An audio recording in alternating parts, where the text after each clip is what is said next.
Hey guys, so it's me, America. Today I'm going to make some cinnamon nut granola. I really like it. It's really easy and you can just store it in a mason jar when you're done. And I don't put any oats in mine, but you can if you want. You can use honey if you want. You can do whatever you want. This is just a basic guide for how I make granola. Okay. Do that. Alright, so the first thing you do is make sure you have a really big bowl and a wooden spoon to stir everything with. Then you're going to collect your nuts. I have Brazil nuts, macadamias, coconut, pecans, walnuts, and I also have sunflower seeds. You can also use pre-mixed nuts if you have those on hand as well. The most important thing is you want to make sure that you have egg whites, because egg whites are going to be what binds your granola together to create clumps. For the seasoning, I have this bowl here, which is a mix of allspice, cloves, nutmeg, cardamom, and cinnamon. I also have a 1/3 cup of sweetener. You can use whichever one you want. The one I'm using is monk fruit sweetener, but sugar or any other kind of sweetener will work the same. So, a 1/3 cup is quite a bit, but we're making a lot of granola. If you want, you can break down some of the bigger nuts, but I'm going to leave them whole for this. And make sure you start with clean hands. I already cleaned my hands before I started. So we're going to put about 1.5 cups of those,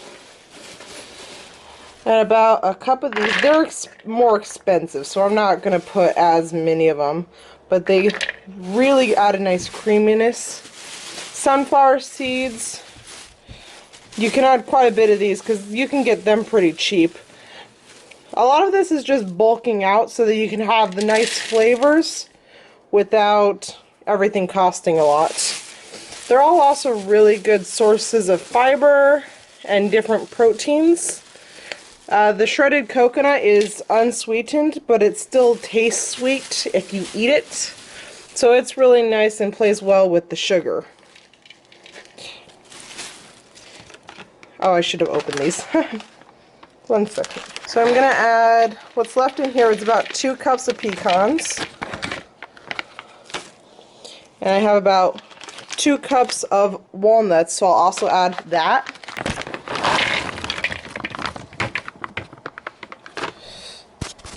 Mix this all together for a little bit. So it doesn't seem like much, and you can add even more than this. I probably will.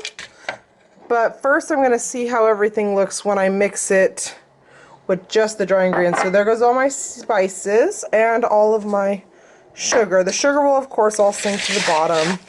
That's normal, it's fine. Once you add the eggs, it will mix in better. The egg whites are easier to mix in if they're room temperature, so don't be afraid of room temperature egg whites. I know it sounds scary, but if you just leave them out for like 30 minutes or so, it's fine, especially if they're pasteurized. There shouldn't be anything wrong. So I'm going to add my egg whites now, and these are egg whites I've had in the fridge, and I let them sit out for a little bit. They do have a little bit of salt in them because I was cooking with them. I know, not the cleanest thing to do, but I know where they were. I've seen them. They aren't contaminated with anything. We're going to mix them up.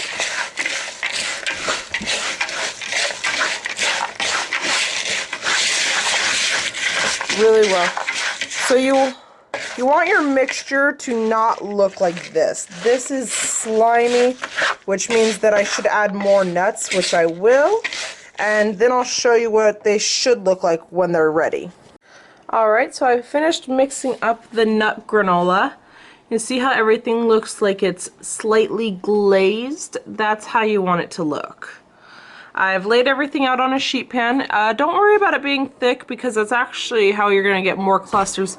If you don't care for clusters or you want it to cook faster, you can put it on a larger tray and let it cook in a thinner layer, but I like large clusters.